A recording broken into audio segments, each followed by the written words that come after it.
Hello, what's up guys?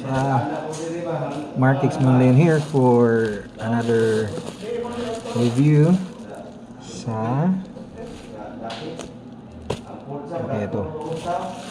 So, I'm gonna open this one.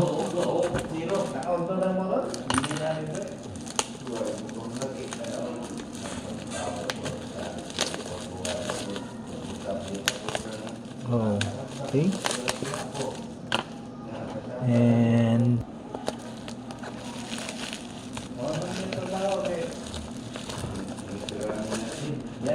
oh, you guys know it's a Logitech G102 with 8000 dpi. Well, I don't know kung 8000 dpi ba ito, no? Talaga. So it's Logitech, para namang Logitech G102 Lightsync gaming mouse. Wow, alam niyo ba kung magkano to? Nasa 100 plus lang. So anyway, check natin itong budget gaming, if para bang genuine to. What can I say?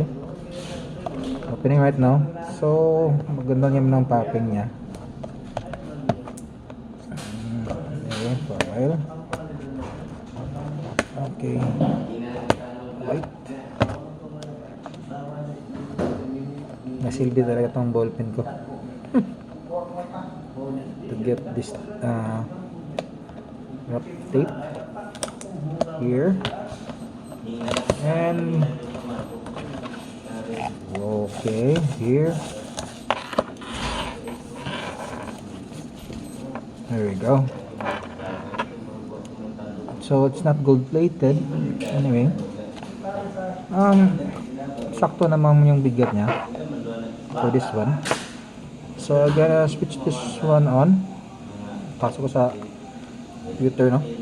And we're gonna check.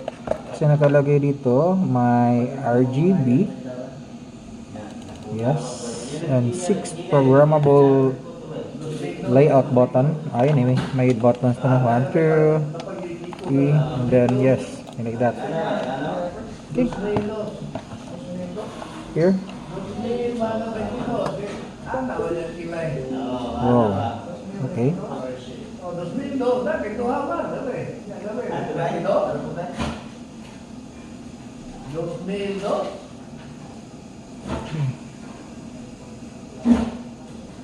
It's on here.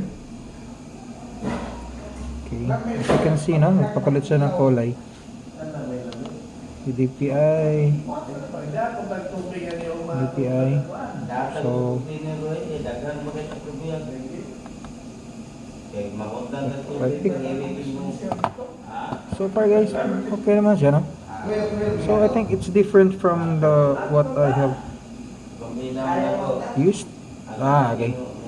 Last time pala, it's a different type of mouse pala yun na-review ko. Forget the name. So it's Zeus mouse, Beehive. So this one is okay naman, no? Based on my usage, yes, mabilis yung mga yung response niya. Okay, buttons, DPI functional. Actually, this is my second time mag-order ako nito. And so far, for gaming, satisfied naman po ako for this particular budget gaming mouse. Seems like a genuine Logitech type, no? Mouse. So far from my side, highly recommended for those who love budget gaming. Yung masyadong malaka sa bulsa if needed nyo. So I think this one's for you. Okay, again, t-shirt. So